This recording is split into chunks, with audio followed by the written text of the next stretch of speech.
좌우명은 어떤 뜻을 갖고 있나요? 좌우명은 늘 옆에 둔다는 의미죠. 내 옆에 늘 두어서 가르침으로 삼는 어떤 짧은 글이나 문구들입니다.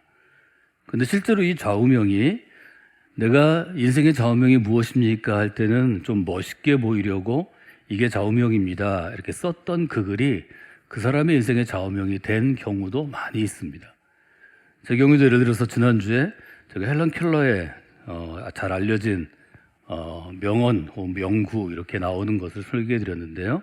하나의 문이 닫히면 인생이란 다른 하나의 문이 열리게 마련이다.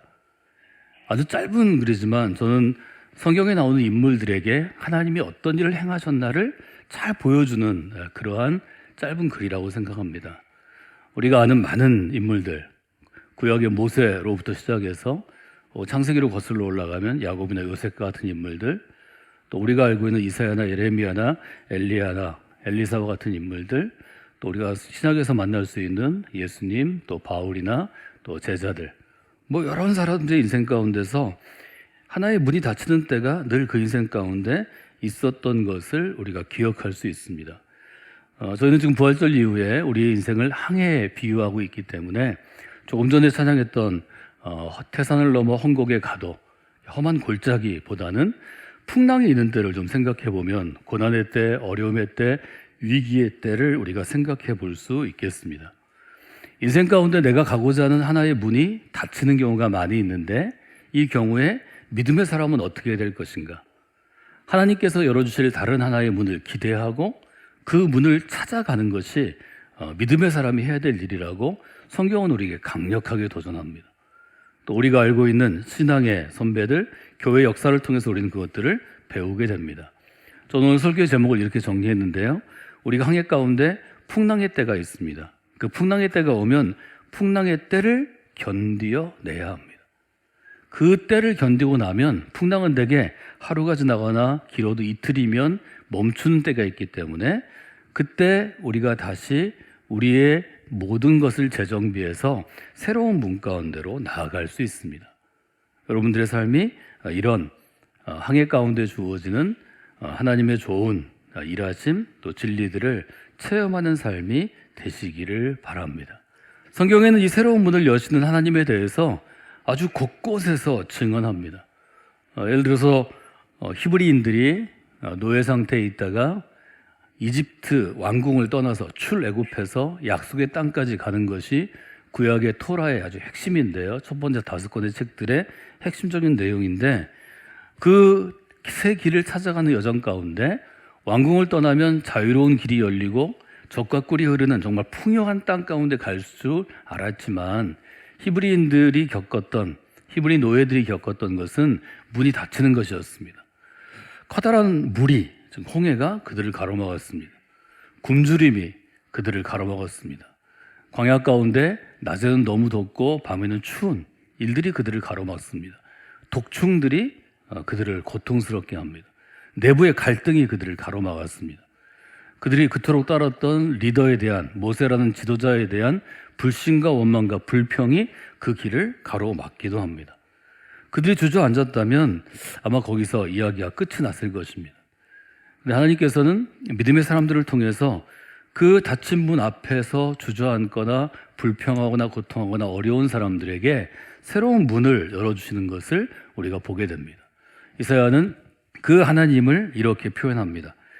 보라, 내가 새 일을 행하리니 이제 나타낼 것이다. 너희가 그것을 알지 못하겠느냐? 반드시 내가 광야의 길을, 사막의 강을 내리니 라고 되어 있습니다. 말하자면 이스라엘의 닫힌 문 앞에서 하나님이 행하시는 일을 광야의 길을 내시는 하나님, 이사야는 이렇게 정의한 것입니다.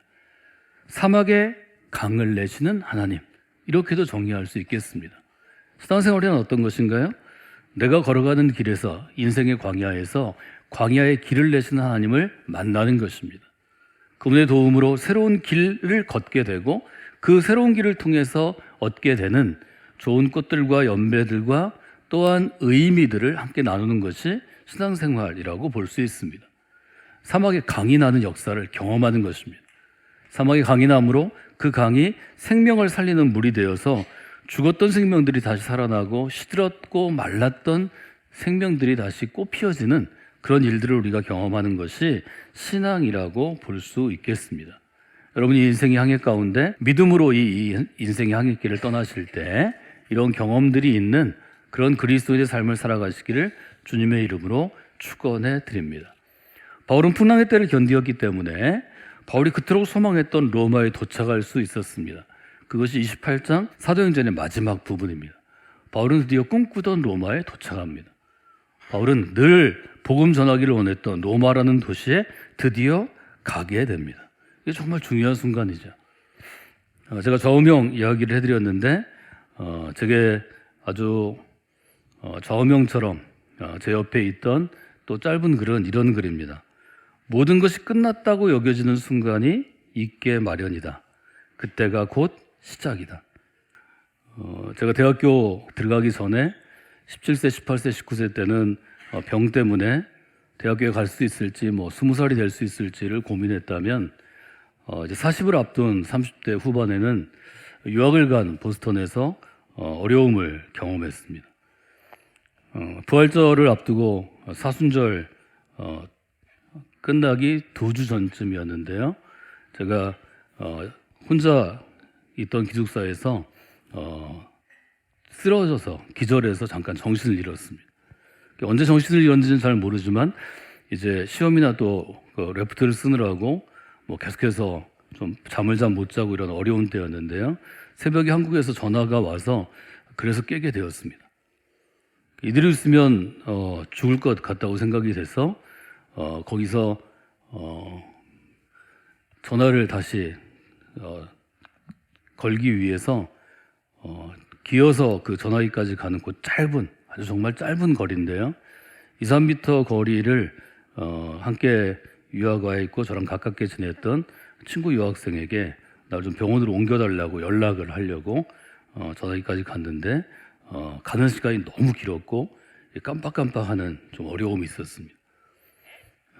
그때 그 짧은 순간에 많은 것들이 제 머릿속에서 지나갔는데 이렇게 표현할 수 있을 것 같습니다. 이게 끝인가 보다. 20살은 어떻게 맞고 20대를 잘 지내고 그 다음에 30대 들어가면서 다시 신학교에 편입을 하고 목회자로서의 삶을 시작하고 또 결혼을 하고 또 이제 늘 준비했던 유학까지 왔는데 여기서 끝이 나나 보다. 이런 생각을 그때 하게 되었습니다. 많은 생각들이 그 짧은 시간에 있었는데 저 개인의 삶의 아쉬움은 그때는 좀 덜했던 것 같습니다. 이미 아주 젊기 전에는 20살 전에 병을 앓았고 그것으로 더 오래 살 수 없을지도 모른다고 생각을 해서 나머지 산 삶은 하나님이 주시는 선물, 보너스 같은 것, 덤이었기 때문에 여기까지 오게 하신 것은 참 감사하다. 걱정되는 사람들이 있었는데 사실은 제일 걱정되는 게 그때 두 아이였습니다. 첫째는 5살이었고 둘째는 태어난 얼굴을 보고 제가 100일 되기 전에 떠났기 때문에 이제 6달쯤 된 둘째 아이였는데요. 이 두 아이가 제일 걱정이 됐는데 특별히 둘째가 더 걱정이 됐습니다. 둘째는 태어나고 나서 제가 곧바로 미국에 왔기 때문에 사실 얼굴이 잘 기억나지 않아서 한국에서 저에게 보내주는 많은 것들 중에 큰 것이 사진들이었습니다. 지금처럼 인터넷으로 전송하기가 쉬운 때가 아니고 또 어려운 때였기 때문에 제가 사진을 굉장히 많이 요청했습니다. 아이의 사진을 수십 장 벽에 붙여두고 보는데 이 아이를 좀 보고 죽었으면 좋겠다 이런 생각도 그때는 났습니다. 그러면서도 이제 정리가 짧은 순간에 병원에 있는 2박 3일 동안 순간순간 대고 제가 메모를 쭉 하게 되었는데요. 첫째 아이는 저희 부모님이 할머니 할아버지가 끔찍하게 저도 첫째였고 그 아이도 첫째니까 첫째 손주를 사랑하셨기 때문에 충분히 사랑으로 양육될 거라고 제가 기대했습니다. 둘째가 굉장히 걱정이 됐는데 둘째는 제 동생들에게 좀 부탁을 해야 되겠다. 제 동생들이 굉장히 착하고 또 저와 관계가 좋은 제가 삼형제 가정인데 동생들에게 이 둘째 양육을 그래도 대학 졸업까지는 부탁을 해야 되겠다. 이런 걸 계속 메모하고 정리하고 거기 옆에 있는 친구한테 꼭 나한테 무슨 일이 생기면 전해달라고 그렇게 했던 순간들이 있습니다. 인생이 끝났다고 생각하면 다른 사소한 모든 것들은 정리가 다 됐습니다. 제가 음악을 굉장히 좋아해서 미국 유학 갈 때 CD를 200장쯤 갖고 갔는데요. 그 200장도 나중에 제 첫 아이와 자주 놀아주던 거기서 사회학 박사과정을 하던 한 목사님 아들 후배에게 제가 그냥 깔끔하게 줬습니다. 병원에서 200장, 또 오디오부터 제가 샀는데 오디오 200장 다 네가 가져라. 제 유학생 친구가 굉장히 어렵게 해서 컴퓨터 하여튼 뭐 90 컴퓨터는 있었는데 프린터가 없었는데 제 프린터를 항상 탐냈기 때문에 프린터는 네가 가져라. 뭐 이런 건 쉽게 정리가 됐습니다.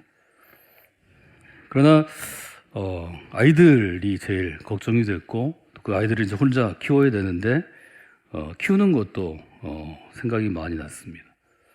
나중에 이제 계속해서 여러 순간들을 돌아볼 시대가 되고 저도 이제 나이가 더 먹게 되니까 인생에서 성패를 가르는 순간이 끝이라고 생각한 그 순간이라는 것을 제 삶뿐만 아니라 성도들 여러분들의 삶을 경험하면서 많은 사람들의 삶을 또 제가 관련을 맺게 되면서 알게 됐습니다. 여러분, 그때가 중요합니다. 인생에서는 여러분이 아무리 성실하게 살아도, 아무리 열심히 살아도, 아니면 좀 게으르게 살아도, 아니면 실수를 많이 하고 살아도 끝이라고 생각되는 지점들이 삶 전체를 이렇게 그려보면 어떤 그래프의 정점처럼 반드시 여러 번 있습니다. 그때 그 순간에 결정을 잘해야 합니다. 창세기를 돌아보면 요셉이 그런 삶이 있었습니다. 요셉은 어린 시절에 형제들에게 배신을 당하고 구덩이 가운데 버려집니다. 밤에는 너무 춥고 낮에는 너무 덥고 먹을 것도 없고 굶주려 가면서 그나마 잠깐 기절했을 것입니다. 그 순간마다 그는 인생이 끝났다고 생각했을 것입니다. 다행히 노예 상인들에 의해서 그가 구출이 돼서 결국 노예로 팔려갑니다. 노예로 팔려간 그 집에서 요셉이 이집트로 팔려갔다고 성경은 기록하는데 그 신하, 권력 있는 신하의 집에서 그는 새로운 삶을 받아들여야 했습니다. 부모의 사랑이 아니라 명령으로 이루어진 삶입니다. 절대 복종해야 되는 삶입니다. 거기서 정말 신임을 받아서 좀 숨쉬나 했더니 감옥으로 그는 다시 들어가야 됐습니다. 다른 나라의 감옥에 갇히는 것이 얼마나 어려운 삶입니까? 끝났다고 생각하는 순간에 그가 하나님의 도우심을 기대하고 새로운 삶을 그리지 않았다면 그의 삶은 거기서 끝이 났을 것입니다. 바울의 경우도 마찬가지입니다. 바울은 그리스도의 사도로서의 길을 계속해서 살아갔지만 마지막 로마로 가는 길에서 풍랑을 맞아 죽을 뻔합니다. 풍랑이 끝난 다음에 다시 가는 로마도 그가 꿈꾸었던 모습의 로마행이 아닙니다. 바울이 아시는 것처럼 당대 유대인으로서는 가장 많은 공부를 했던 사람 중에 하나입니다. 유대인의 경전, 토라를 그는 배우는 율법 학자이기도 했고 또 그리스 철학, 헬라 철학에 아주 능통에 가까운 아주 철학자이기도 했습니다. 이 두 가지를 다 했기 때문에 그는 자신이 말하자면 복음을 전하는데 가르치는 일에 굉장히 자부심이 있었습니다.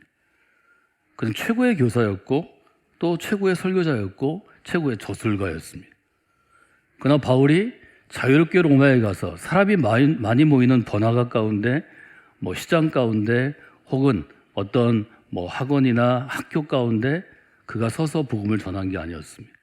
그러면 같은 상태로 죄수의 신분으로 그는 제한된 상태에서 사람들을 만나고 복음을 전해야 했습니다. 그런 일들이 우리 가운데 있는 것을 보게 됩니다. 어린이 주일인데요. 우리나라에는 어린이날이 있습니다. 어린이날은 한번 제가 자세히 설명해 드린 것처럼 1922년에 방정환 선생으로부터 시작된 일종의 어린이를 중시하는 운동이 천도교 서울 지부의 지원을 받아서 처음 시작됩니다. 애들에게 잘해주는 것, 관심을 갖는 것, 애들에게 자유로운 인생, 또 잘 사는 인생을 주는 건 너무 귀한 일입니다. 그런 생각을 저는 많이 해보게 됩니다. 우리 교회도 자기 자녀를 그리스도 안에서, 즉 믿음 안에서, 한국 사회 안에서 동시에 잘 키우고 싶어서 우리 교회 오는 젊은 부모들이 매년 많이 있습니다. 저는 여러분에게 그런 질문을 좀 드리고 싶습니다. 이 어린이들을 위해서 진짜 잘해주는 게 어떤 것인가? 인터뷰를 보거나 글을 보거나 또 텔레비전의 특집 프로그램을 보면 젊은 부모들이 자라나는 어린 아이들에게 그렇게 얘기합니다. 아이가 원하는 삶을 살고 싶어 해주세요. 저는 아이가 원하는 삶을 응원하겠어요. 굉장히 좋은 부모처럼 보여지는 것 같습니다. 저는 묻고 싶습니다. 그런 말을 하는 부모들이 30대나 40대, 아니면 50대, 원하는 삶을 아세요? 내가 원하는 삶을 잘 아세요? 그 아이가 원하는 삶을 살게 해주려면 그 아이가 스스로 그가 원하는 삶을 알아야 합니다. 그런 사람이 몇 사람이나 있을까요? 저는 이제 제 인생의 직업의 커리어에서 마지막 부분에 와 있습니다. 저 나이 60을 넘어서 이제 사회에서는 나이 든 사람입니다. 지금도 저는 제가 원하는 삶을 잘 모르겠습니다. 아이가 원하는 삶을 살게 해줬다고 얘기하는 부모는 그 원하는 삶을 알을까요? 저는 좀 착각하는 것 같습니다. 직업이 원하는 삶이 아닙니다. 우리나라가 좋아하는 어떤 직업을 가져도 제 나이가 되면 다 은퇴하고 그만두는 겁니다. 우리나라는 직업과 원하는 삶을 좀 착각하는 것 같습니다. 내가 원하는 인생을 잘 살면 행복한 인생이 되고 그것은 잘 사는 인생이 된다. 이런 사회의 이해, 즉 우리가 생각하는 인생에 그런 것이 있는 것 같습니다. 그럴까요? 내가 원하는 인생을 살면 그게 정말 행복한 인생이 될까요? 내가 원하는 인생을 살면 그게 정말 잘 사는 인생이 될까요? 돌이켜볼 때 그럴까요? 저는 그 질문을 여러분이 품고 그리스도인으로 항해를 계속하시길 원합니다.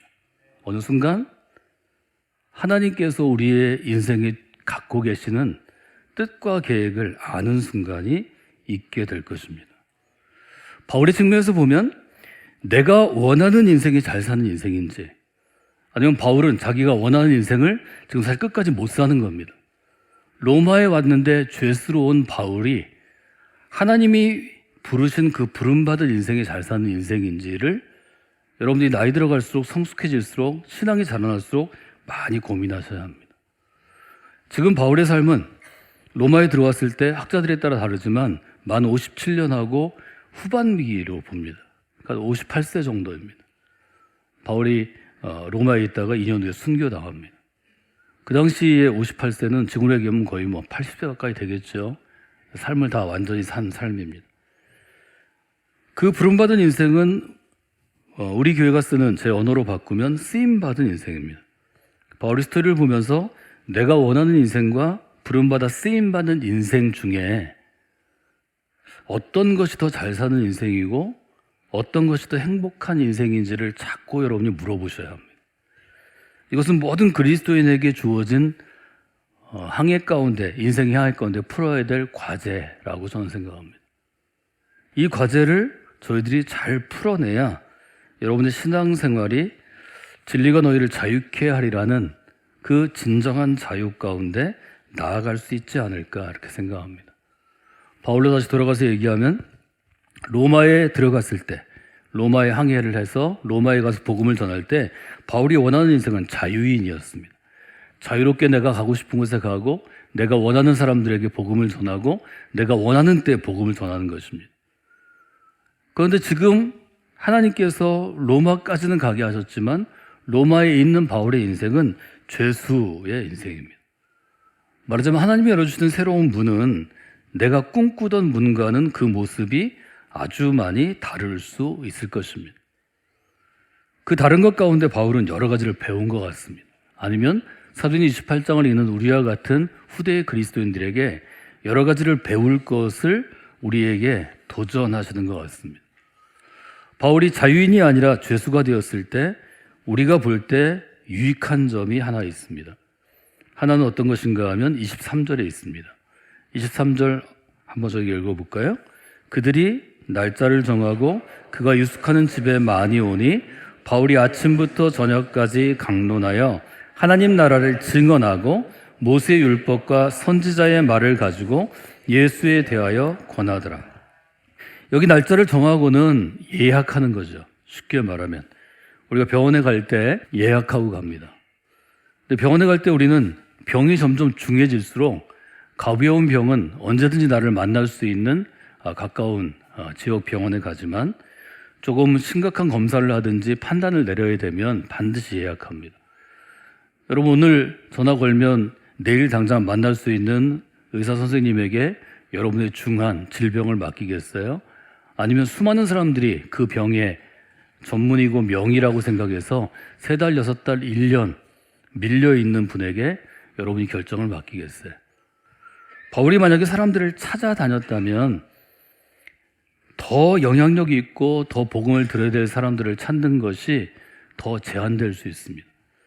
그런데 사람들이 바울을 찾아왔는데 바울이 가택연금 상태에 있기 때문에 우리가 생각하는 교도소에 있는 게 아니고 여러 사람들의 추천과 도움을 받아서 자기가 아파트를 월세 내서 군인이 거기를 지키는 일종의 가택연금과 같은 감옥 생활을 했기 때문에 사람을 만나는 자유가 주어졌다고 사도행전은 알려줍니다. 날짜를 정하고 그가 유숙하는 집에 많이 왔다는 거죠. 바울은 온 사람들을 데리고 아침부터 저녁까지 강론하여 하나님 나라를 증언하고 모세의 율법 토라와 예언자들 르빔 선지자들의 말씀을 가지고 예수 그리스도에 대해서 권했다고 되어 있습니다. 그러니까 바울이 원했던 자유롭게 복음을 전하는 것은 아니었지만 결과적으로 볼 때는 감옥에 갇힌 것처럼 가택연금을 당한 것이 바울을 찾고자 하는 사람들이 오히려 시간을 정해왔기 때문에 더 효율적으로 더 많은 사람들을 아침부터 저녁까지 만나고 복음을 전할 수 있었다고 성경은 아주 분명하게 우리에게 알려줍니다. 놀라운 일종의 효율성이 이 죄수로서 들어갔을 때 있었던 거죠. 또 하나는 바울이 아침부터 저녁까지는 사람들을 만났다면 저녁부터 밤까지는 뭘 했을까? 바울은 시간을 함부로 쓰는 사람이 아니었기 때문에 많이 생각하고 많이 정리했을 것 같습니다. 그래서 우리가 알고 있는 바울의 생각들, 바울의 철학들, 또 몇 서신들이 밤에 사람을 만나지 않을 때 바울에 의해서 마지막으로 우리에게 전해진 것을 우리가 다시 한번 생각해 보게 됩니다. 여러분, 바울은 어떻게 풍랑을 견뎌낼 수 있을까요? 아마 바울의 마음에는 이런 고백이 있었을 것이라고 저는 생각합니다. 하나님이 저를 사도로 부르신 것에는 하나님의 뜻이 있습니다. 저는 이렇게 바꾸어서 지난주 임원 헌신 예배를 드릴 때 여러분과 함께 나눴습니다. 하나님의 부르심에는 실수가 없습니다. 바울은 이 고백을 가지고 풍랑을 견디어 내게 됩니다. 바울이 그 위기와 어려움을 이기고 로마에 갔을 때 새로운 미래는 바울이 꿈꾸거나 계획했던 모양으로 오진 않았습니다. 그러나 하나님이 그 바울의 기대 가운데 손을 대셔서 새로운 하나님의 틀로 하나님 방법으로 오게 된 것을 우리가 보게 됩니다. 바울은 아마 이렇게 얘기하지 않았을까요? 우리가 끝이라고 생각하는 감옥 안에서 하나님, 저는 이제는 아무 할 일이 없습니다. 저는 감옥에 그냥 갇히게 되었습니다.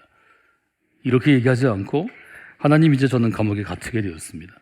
여기서는 제가 어떻게 할 일이 없습니다. 하나님께서 새로운 문을 여셔서 제가 감옥에 있는 이 시간 동안 복음을 전하게 하여 주시옵소서. 아마 바울은 이렇게 하나님께 간구하지 않았을까요?